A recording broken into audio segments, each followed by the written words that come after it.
হরে কৃষ্ণ। আধুনিক সভ্যতার যুগে পিতামাতার মৃত্যুর পর অনেকেই শ্রাদ্ধের সময়ে ক্ষৌরকর্ম করতে চান না।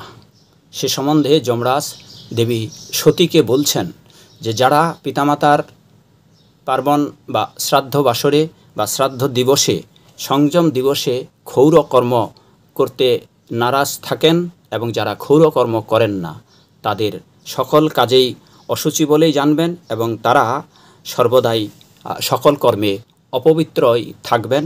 তারা কোনো কালেই পবিত্র হবেন না যদি তারা শ্রাদ্ধ বাসরে বা এ সমস্ত পুণ্যকর্মাদিতে গিয়ে ক্ষৌরকর্ম না করেন।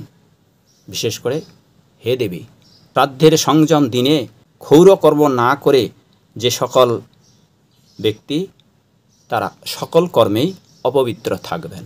হরে কৃষ্ণ। সকলেই শ্রাদ্ধ কার্য উপলক্ষে ক্ষৌরকর্ম পালন করবেন। সকলেই ভালো থাকবেন। জয় শিল প্রভুপাদ। জয় হোক আপনাদের সকলের।